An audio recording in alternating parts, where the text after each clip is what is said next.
Hey team, welcome back to the show. Today it is Coach Tass and I talking through the quickest way to get your first pull-up. I'm excited to get into this one. A lot of clients start with the goal of being able to do a pull-up. A lot of people who should already be able to do a pull-up realistically from the amount of time they've trained, from like their level of advancement. So it's a really fun process to take people through because I think it's one of the like most rewarding, almost like most empowering things to be able to like do your first couple pull-ups, especially because it's something that's been eluding people for so long. And the interesting thing about it is, for as long as many people have tried and failed to be able to do it, the process to get there is pretty simple. So I'm excited to get into it. But Tass, before we get into that, fill us in. What's been going on in your world over the last few weeks since we last talked? Since we last talked, well, as everybody knows, I'm in my recovery and my reverse. I would say probably sort of teetering into the reverse now more so than the recovery, feeling excited to go to the gym again. I've got a new mesocycle, which I'm really enjoying. Some of the kind of new cues to play with, loving sending in my form videos, and getting feedback because that I just love geeking out on movement. Oh yeah. Yeah, so this topic is really apt for me because I'm right in that kind of neuro gains moment of my mesocycle. What have you guys changed in your training? Oh yeah, we haven't really updated on that. So Mm-mm. because I was unsure sort of what direction I wanted to go, and I didn't want to make a reactive decision either based on, having kind of the relief of being out of prep. And so like, oh, I never want Right. to do that ever again. Or like, prep's a fun time because it's, you're very focused. And so I didn't want to make the reactive decision in the other direction and be like, I just want to do that again, so I just wanted to let the dust settle, and let kind of a natural decision come. And one of the things that was kind of niggling at the back of my mind is that I felt, it was very difficult for me to be competitive in the open categories, i.e., competing against everybody of all ages and of all heights and of Right. all everything. But there was also an aspect whereby my coach and I felt that I also wasn't very competitive in the masters category because I've been training for so long and I was a little bit ahead of a lot of the people I was competing against in the Right. master category. So it didn't feel like I could compete in either one. So we were like, well, wouldn't that be great if there was just a competition just for masters? And we found one. Okay.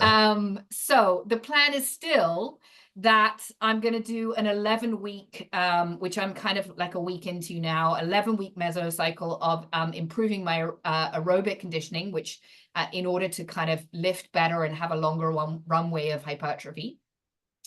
So I'm doing 2 days a week cardio. One is zone two, one is moderate intensity. I suspect we'll add in some high intensity work in that as we go forwards. And then Okay. I'm lifting 3 times a week, but my lifts are focused towards the bikini category, which I'm going to go for this Masters Federation, which is MPC IFBB. Okay. Maybe in 2025, maybe 2026. So that's Okay. my update. Yeah. Okay. With that 3 days a week, then is that mostly lower body? Two lower bodies, yeah, very much Okay. focused. The bikini category is shoulders and glutes, shoulders and Okay. glutes. Okay. So two lower body days. And yeah, I've got some nice, interesting movements, and then one upper body. It's quite a long upper body session, but yeah, we also Okay. wanted to keep my volume down a little bit because there was still some sleep issues and that kind of stuff, which are definitely on the mend. So I'm pleased to report. You seem like you have a lot more energy than last time I podcasted with you. I've got more food in me, Jeremiah. Makes a big difference. Okay. I love Yeah. when it's always so funny when you can see that in someone. Cool. All right. Well, I'm excited to stay in the loop on that. And really, as this evolves, we'll have to talk about your training and what that's looking like more. But let's get into the quickest way to get your first pull up. Again, I want to keep this Yeah. conversational, so feel free to jump in wherever. But I think first you need to understand, again, finally being able to do a pull up is typically a goal of the majority of the new female clients we work with. And again, with a smart approach, most people can typically get there a lot quicker than you might expect. I've worked with clients where and I've been trying to get this for years, and within our first month, we have it down. Now, sometimes it does take a lot longer than that, But again, point of that being, it's typically a lot closer than you might expect. So a few key things to understand about making this happen.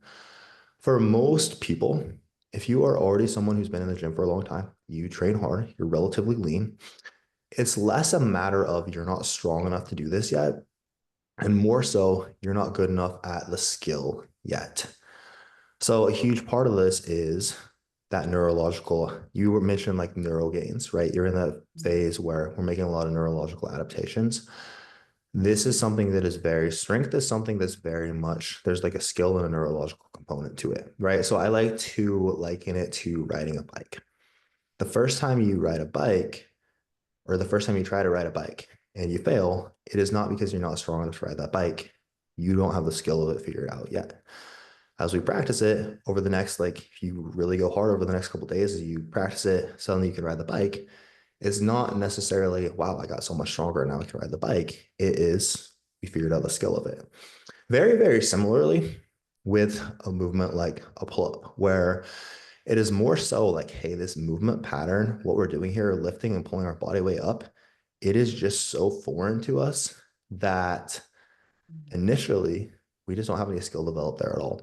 It's really interesting, like someone who this is brand new to, especially working with clients in the gym when I get a lot of like very beginner people. I don't have them try to do the negatives where you like start standing on a box, jump up to the top and like hold yourself and lower as slow as you can. People who are like lean and strong, it was crazy to see how like that skill was just so foreign to them. Like some people would just like literally just drop, just like plummet like a rock. It's like, whoa, like that's what's going. It's such an Yeah. interesting thing to see. There's no conversation going on between their mind and their body in that Right, pattern. right. You know, it's the same with handstands or any kind of skill work, is that skill Mhm. is strength specific. So Right, you could be crazy strong and be able to lift up lorries, but not be able to hold at the top of a pull-up just because you've never done it, you know? right, right. Yeah. So again, like getting that skill mastered is a very big part of this. Now, the problem a lot of people run into is we can't practice the skill of doing a pull-up because we can't do a pull-up, right? So how do we practice the skill of the movement if we can't do the movement? So similar to that riding the bike analogy, we basically need training wheels, which we'll talk about in a moment. Around kind of similar to what we've been digging into a lot more lately, but with that discussion around like mobility, stability, do you have any thoughts on how that ties into this? Yeah, I think, you know, uh, as I said, strength is skill specific, and there's quite a lot going on in a pull up. If you think about the flat bones of the shoulder have got to glide across your back, right? And we practice those in lots of different lines of pull. So in your program, if you're one of our clients, you might have some horizontal pulling, i.e. Mhm. pulling something that is in front of your chest towards your belly button. Mhm. Or you might have some vertical pulling. You'll put your arms over your head with your biceps by your ears and you'll pull down. And then we might have some diagonal pulling, which is like somewhere in between one of those. But, you know, quite frankly, for lifestyle clients, we're going to prioritize horizontal and vertical pulling and not maybe lend so much volume. But the thing about a pull-up is that you're pulling through a range of motion. You're going to need to be in all of the positions, not just the black and the white of it. You're going to have to go through all the shades of gray and really exposing the nervous system to that through very, very slow negative pull-ups. You know, also getting your shoulder blades used to understanding where they are in space. So your brain has to know where your shoulders are in space. Right. Proprioception, right? So Mhm. doing your mobility work, wink, wink, that video that I sent out where we had scaps going outward rotation and into your arms into internal and external rotation is going to help your brain basically figure out a Google Maps. So when you decide to go, you know, say you go and visit, say I come to Arizona in January and I want to go to the grocery store without you guys. You know, I'll put into my Google Maps and Google Maps will show me a blue line of how to get to the grocery store. Now, that's what I need to try and give my body to understand what I'm asking it to do, which direction I'm pulling it in. Right. And that's the kind of training wheels that you're going into. But before even loading that up, you can do all of that on the floor with those mobility skills of moving your shoulders around. So one of the things I had one of my clients do recently who was struggling to understand the positions of the shoulders is I said, every time you boil the kettle for a cup of tea, because she happened to be another tea drinker like me, I said, move your shoulders into elevation, i.e. lift them up towards your ears, move your shoulders into depression, push your shoulders down towards the floor, move your shoulders into protraction, so push your arms forwards and round your upper back, and then retract your shoulders, i.e. try to squeeze a pencil between the shoulder blades. And those 4 positions of the shoulders will start to teach your brain how to move your scapula on your body. So that mobility is a very important part of it. And then stability, and this people will know from, the kind of incredible gains that they get from moving into a leg press over a squat rack, is that once you stabilize your environment, both externally with a chair and some handles and a platform to put your feet on, and internally with your deep core muscles, that you start to recruit a whole lot more force than you had if you were just using your biceps to kind of clamber yourself up to a bar. Now, the pull-up doesn't really have much stability to it because our legs are an open circuit. The only thing we have are our hands onto the handles. So learning how to brace against your environment without anything to push against, which is like adductor squeeze, glute squeeze, trying to break that bar apart so you're externally rotating your arms, figuring out all that stability with the training wheels that you're about to go into on helps you ultimately make that pattern a lot stronger. Yeah, that's a really good thought, actually. I think it's basically an open chain movement. Legs aren't planted anywhere, right? We only have our hands. There's nothing to stabilize around our pelvis, etc. And it does feel kind of weird and foreign at first because it is just like our body is just hanging in space. I think that's even like something like a citizen pull up. People can typically get so much better output of that just because we do simply have like a little bit more stability and it doesn't feel quite so Yeah. foreign. Okay, so no, I think that's all very, very well put. Um, let's get into then like my typical method as far as how we might approach getting your first pull up. So typically one of the first things that I'm going to want to focus on is the frequency with which we're practicing the skill of doing this movement. Frequency is really a huge part of skill acquisition. Again, if you want to learn how to ride your bike, it's not just I'm going to do it once a week. We're probably going to do it very, very frequently. This is even why, like, again, in talking about frequency and skill being such a big part of strength, this is why, like most powerlifting is a strength sport. It's not necessarily about building muscle. It is about us lifting the heaviest weight we can. Again, that like less than like doing like something like 1 to 4 reps of a movement with a very heavy weight. This is also why you can see like some very strong people that aren't that jacked because a lot of it is a skill rather than how much muscle tissue we have. But this is why powerlifters will practice those big 3 lifts, right? Their squat, their bench, their deadlift. They'll practice them 3 times a week, if not more frequently. So, and it's rarely ever like, hey, I'm maxing out or I'm pushing to failure. It is us just practicing the skill of the movement. So here, I'll typically have 2 to 3 movements that are basically pull-ups with training wheels and have clients do these 2 to 3 times per week. And it will almost always be the first movement in the session as well. Like, so after the person's done warming up, I will typically have like their pull-up centric movement, if this is a priority, be the first movement in said session. Before we get into these movements, was there anything else you wanted to add there? No, I don't think Okay. so. Okay. So a few movements that I really like. My number one here is going to be a negative pull-up. So here, what we're going to do is I'll have someone stand on like a box, a bench, whatever it may be, under the pull-up bar. You are going to jump from that bench over to the point where you are at the top of the pull-up position. Then you're just going to hold yourself there briefly. Then lower yourself as slowly as you possibly can. So here, again, even if you can't pull yourself up yet, we are stronger in that eccentric or the lowering phase of any lift. So most people, now again, if the skill is new to you, don't feel bad if like the first week or two you feel like you really suck at this and this is really hard and you just drop super quickly. Just like I said, like you will improve at this so damn quickly. It's crazy.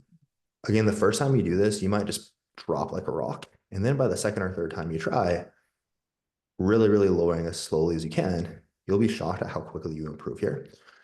It's so fun And to see that improvement. it is, it's Like, so quick. yeah, exactly. I think it's again like one of the quickest, as someone who hasn't been able to do this before, it's like one of the quickest improvements you'll see. Um, so here I really like these because again, it is, I think almost the closest thing we have to like, because you are basically doing a movement, you are basically doing the pull-up. So you're really be able to practice that specific pattern. We're getting comfortable with that kind of just hanging in space, getting comfortable in the bar, like fighting, lowering ourselves and like controlling that same position. It allows us to really practice that a lot without actually being able to do the movement yet. Anything else on negative pull-ups before we continue? No, I would just say that, like we always say with people failing reps, learning to fail reps, and also, stumbling and falling in their nutritional practices as well. It's like, don't be afraid of being shit at it, Yeah, basically. We need to create that optimal conflict for somebody to get better at something. If you're not struggling with it, then it's probably not a proxy for the fact that we're going to improve. that's a very, very good way to put it. And that is for those who struggle to make progress here, for those who like, wow, it's been a long time and I still haven't got my first pull-up, but we've been practicing negatives for a long time. One of the challenges I consistently have to pose is I really want you fighting to lower yourself as slowly as you possibly can on those negative reps. Like sometimes those can take 20 plus seconds to get to the bottom, like per rep. We Yeah. really need to grind hard against those. If it's just like I'm lowering myself slightly slower than I normally would, we're really not going to get a lot out of them. Yeah. I'll add in a quick one that I see very, very frequently, which is people lower really slowly for the first 2/3 of the movement. And then they're kind of like delighted with themselves. You see them step off their form video camera and they're like, I did it, but they just dropped into the shoulder at the dead hang position at the full. Now we're weakest at that bottom position. Hmm. So lowering through those last 2 inches of your shoulder flesh the slowest you can is really important. Yeah. Oh, I see that very frequently as well.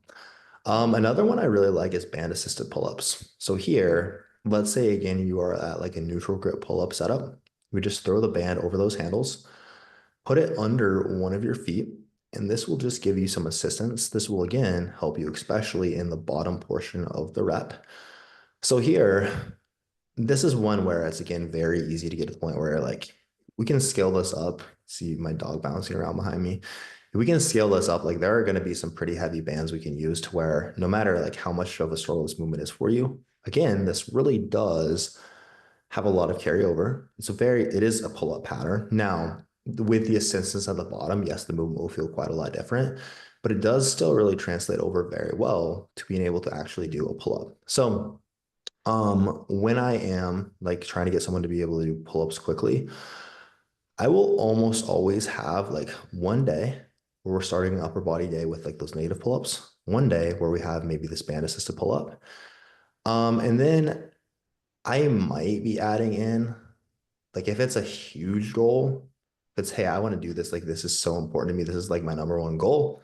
I might actually have the person do them 3 times a week. And if we're added in a third movement, I might do like a negative pull-up again. I might do like a rack pull-up, which honestly I'll almost always do. Like I would probably just do another set of negative pull-ups in this case.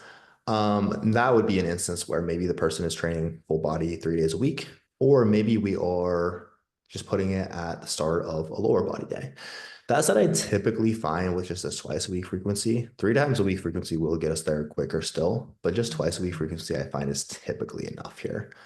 Now, before we kind of talk through like volume as far as how many sets to do, reps to do, etc., any other thoughts or any things you want to add on with Yeah, that?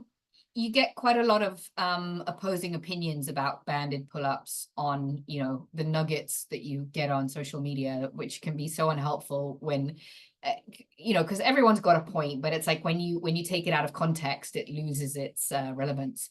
And I think the important thing to say about banded pull-ups is control is currency. So rather than just using the band to kind of stroke the ego and be like, I did it, use it to really try to, if for instance, you are struggling in the last third of the negative pull-ups to slow down, then make sure you use the band to really slow down, so it's how you use the band as to whether it can be useful to you or not. Yeah, I fully agree with all that. It's you again, you want it to be challenging still.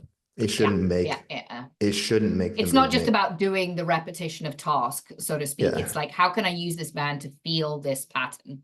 Yeah. Yeah. I've again had this with clients where it's like they get that band to where it's just like from the first rep, we're kind of using a lot of momentum to drop down. And then that band, the stretch from the band is just launching them Trampoline. back up. And it's like they're Yeah. literally like trampolining the head over the bar. It's like, okay, Yeah. this Yeah. looks fun what we're doing here, albeit slightly Like dangerous. we always say, it's time under tension over task repetition. It's like there's no benefit in just doing the task with an elastic trampoline. As far as like mobility, scap positioning, anything like that, was there anything else you wanted to add there before we continue? No, I mean, that's in terms of volume, people always I'm always, that's my background, is I come from more of a movement Mhm. background, and people say to me, what sort of volume should I be doing for my warm-up/mobility? And I'm very careful to point out that warm-ups and mobility, mobility can be a warm-up, but it's not the same. That's not just your warming up. Mobility needs to be done in the same kind of idea of volume as strength training, because it's a nervous system adaptation. So the more frequently you do it, the more familiar your brain is going to get with those positions, the easier it's going to become. If you've got any restrictions in terms of movements, then that's going to make you warmer for the pattern. So scap push-ups are a great one to do. Banded rotations, holding onto a band above your head and twisting your hand like you're turning a doorknob in and out, just to get your Mhm. arm going into internal and external rotation. T-spine rotations, so like getting on all fours, shoulders stacked over the wrists, hips over the knees, and lifting one arm up to the sky and then threading it through. I think they call it a thread the needle or a thread cat Yeah. cow, to get the rib cage moving, because the pull-up is a series of movements. It's not just one action. There's a shrug. I really like a scap shrug. What do you think of a scap shrug, a hanging scap shrug? I like those. I like them on the dip, like on a dip bar as Oh, well. yeah, yeah, yeah. So like almost like a scap push. Yeah, I like I mean scat pull or yeah, a scat push either Yeah, or. yeah, I go back and yeah, forth, but I do really like both, honestly. I use yeah. I both a think it lot. helps people understand the cue, move your shoulders away from your ears, which, Hmm. disengages the traps and allows you more access to the muscles that are going to do the pull up. And like I say, also, I learned my pull up from a calisthenics guy. And it was really helpful to have all of the kind of we call it in gymnastics tensegrity, which is a blend of the word tension and integrity. So like make your legs active.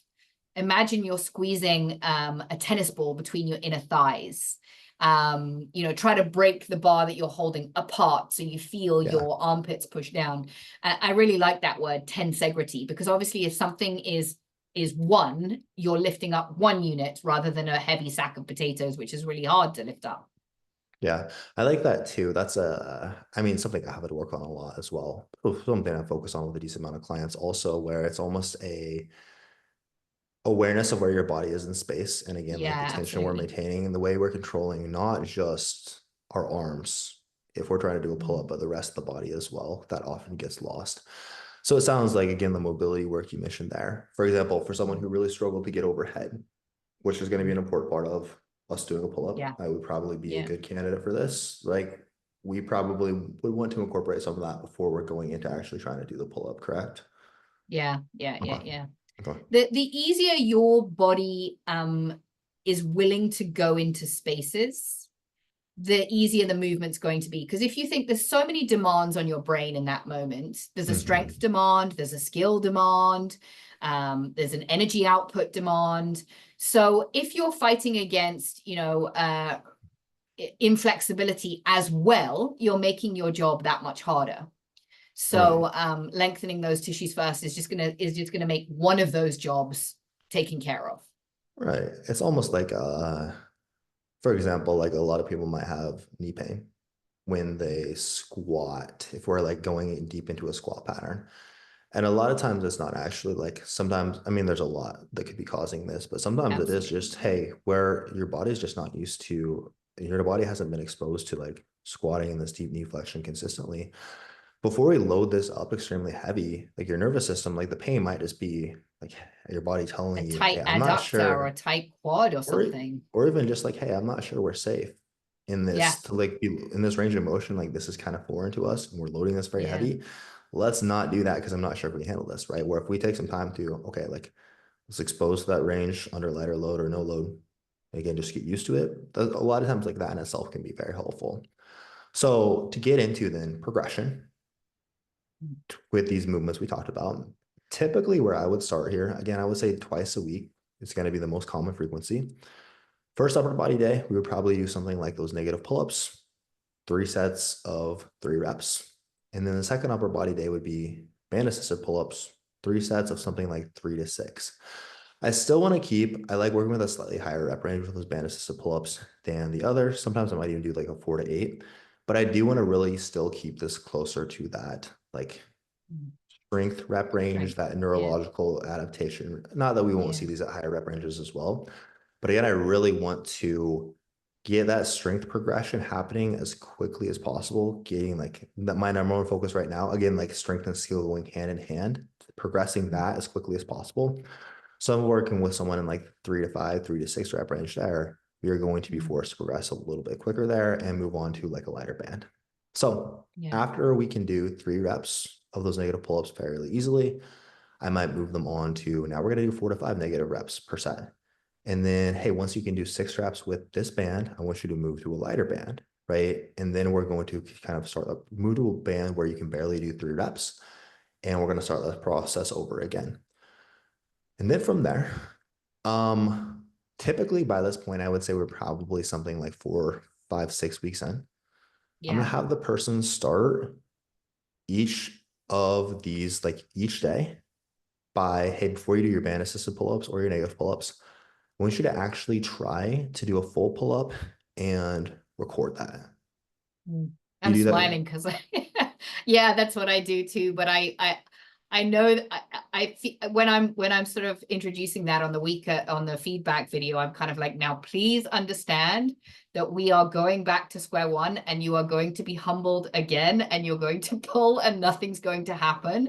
And that is the magic moment because we're creating that optimal conflict for the brain to go, body, we need some assistance here. This lady wants to get, or gentleman wants to get himself up to the bar. And we have to not be able to do it in order to signal to our body that we want to do it. So it's part of the process. Absolutely. And I like the video here a lot because a lot of people are actually by this point already capable of doing a pull-up, but there is almost a mental sticking point about halfway up where the reps does really start to get hard. Their body starts to feel heavy. And people like when they hit that sticking point, they just hit a wall and stop and quit. And really, a lot of getting your first rep is when you hit that sticking point where it does start to get Gotta extremely stay with it. hard, just Yeah. sticking with it, keep trying to grind through it. Yeah. And you'll be like that, like overcoming that is typically the biggest obstacle to getting the first pull up. Really, Yeah. really interesting. Like I've even worked with clients where I remember I brought on one client, it was about 2 years ago. She came on board. Pretty strong. She was a coach herself, and one of her goals was to be able to do neutral grip pull-ups. So the first week we kind of got into it. And she told me, well, I can do pronated grip pull-ups, so I can do wide grip pull-ups, but I can't do the neutral grip. I don't know why the neutral grip's so hard for me. I was like, send me a Wow. video of yourself doing pronated grip pull-ups. And she was just cranking out like 6, 7 wide grip pull-ups. It's like, hey, you Wow. realize like this is harder. And so Yeah. then I was, okay, send me a video of your neutral grip pull-ups. And it was like she would start from the bottom. She would just launch, like she could lift herself so easily to the halfway point, got a little bit hard, and she would just immediately drop. And so Right, really right, all we right. had to work on was, no, you can Hold it. do these. You can do a lot Yeah. of these. We just need to be able to grind through it. But it was interesting. It took us a good month for her to like, it's like, no, I can't do it. I can't do it. And she just had Yeah. such a Yeah. deeply ingrained. And then we got her to do one. The day she did one, she actually did 5. We went from like 0 to 5, but it was just like getting through that mental barrier. Yeah. And that is for most people what kind of one of the biggest things to overcome here. Yeah, I just as you were telling that story, Jeremiah, it might be interesting for people to hear the difference between the three grips. Why the closed circuit is closed chain movement of the pronated grip is that much more challenging. Yeah, And actually why the neutral grip, or maybe even the Angles 90s. The Angles 90s I love. I do too. Yeah, take it away, whatever you have. When you have the hands over the bar with the palms facing forwards, which is what we would call a pull-up, pronated grip, Mhm. you're creating a closed chain. So as you're pulling, that line of force has to change through your body, as opposed to the position of your shoulders and your wrist can change. Mhm. Now that becomes a lot easier when that fixed position is neutral and the palms are facing towards each other, because you have that axis of pull line available to you. And even kind of healthier, in inverted commas, on the shoulders when we take the Angles 90s handles, or maybe D-handle grips or something, because Yeah. it means that your shoulder can move through the movement. Mhm. And so that's a really nice way to get it. The wide grip is going to be more challenging. Why is the wide grip more challenging? I don't know the answer to that. Maybe you do.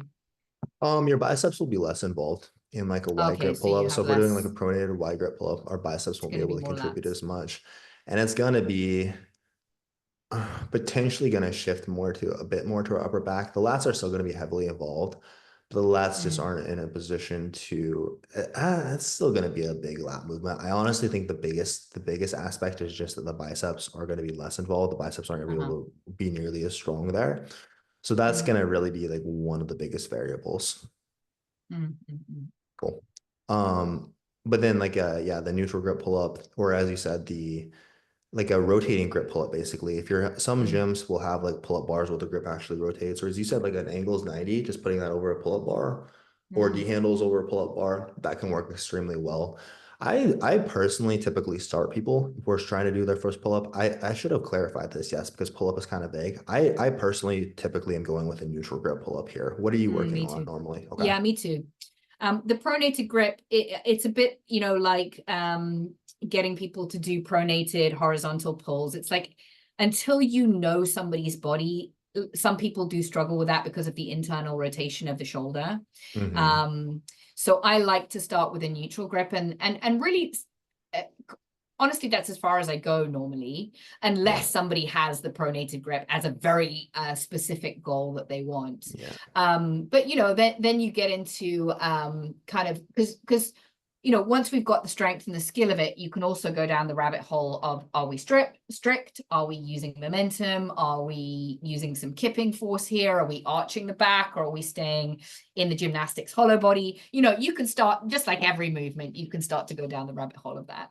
Yeah. Yeah. But I I think the neutral normally, grip lends itself more so to, no, I can pull my body weight up. If I'm hanging off a helicopter, James Bond style, I'm going to be okay. yeah, it achieves the goal we want. It can work very well as a like more lat bias movement. It's pretty rare, I would say, that I program like a pronated grip pull up as well. So from here to continue with the progression, then basically we've gotten to the point where, okay, we've achieved our first pull up. Now what I'll do is switch one or both days to, typically I'll switch both days to, well, normally I'll switch one day over to, we're going to hit an assigned number of reps, right? So, hey, that day that you're doing negatives, what we're going to do is, let's say I'm going to assign you, I want you to hit 5 reps within this set or 4 reps within this set. You're going to start by hitting as many full reps as you can, and then you're going to make up the difference with negatives. So if you were assigned 4 reps, and let's say you could do 2 full reps, then you do 2 negatives to finish that off. And then people will progress very quickly here. Once we get to the point where, hey, we can do like 3 reps, I'll probably like 3 reps on that day. Then I'll like remove the band assisted pull-ups. And then both days we're kind of running that same sequence. And then once the client can consistently do 3 to 5 reps consistently, we're just gonna like progress your pull-ups from there, right? Maybe we're doing like once a week now, and we're doing like a lat pull down on the other day, or maybe we're continuing to do it twice a week and we're working up to 10 reps or whatever it may be. But I find following this progression, people get to being able to do like 5 reps pretty quickly. Anything else to add Absolutely. there? No, not at Yeah. all. And then of course, if you want to take it further, you put the backpack of the dumbbell plate on your back with the resistance band and that loaded negatives. It's you got a long runway ahead of you. Yeah, once we can get to like 5, 6, 7, then I like to start doing weighted pull-ups, which is Another fun challenge to kind of feel like you're starting over. But I Yeah. mean, on that note, another important consideration is losing body weight can help Mm. tremendously here. If you're already lean with a good amount of muscle, you'll likely be able to do your pull-ups soon if you're not already able to. Now, if you're not very lean currently, this could be a longer time frame, right? Because it is like a man, if when you, for example, when you go from doing your pull-ups just your body weight to adding like a 10-pound plate, it's like, oh wow, this is tremendously harder. So similarly, if we're losing 10, 15, 20 pounds, it does make it a lot easier. So if you're like on a weight loss journey, understand it will get a lot easier over time, both from you getting stronger, but also just moving a lighter body. Mm. And if you're on a photo shoot getting lean or stage getting lean, then that happens. You there's a crossover point where you get so lean your pull-ups fly, and then you go beyond that point, you've got no energy, and they completely They kind of they deteriorate halve. again. Yeah, Yeah. exactly. I would say pull-ups especially can feel quite exhausting in that state. Yeah. Yeah. It, Any final they're a whole body movement. You know, we're talking a lot about the shoulders and the lats, the biceps, but there's a lot of systemic output there too. Oh yeah. I really like a pull-up, but they are Yeah, also, same. yes, definitely there's a lot more going on there than there is like a pull down, where the bottom half of our body is just stuck in a fixed place under Stable. the seat. Yeah. Any final thoughts before we wrap this up? No, I thought that was great. Yeah, Insight into it. Yeah. I think this should be very helpful. If you enjoy the Mm. show, do us a huge favor, leave us a 5-star rating or review. If you would like to apply for coaching, just click the link in the show notes, and we will catch you guys next time.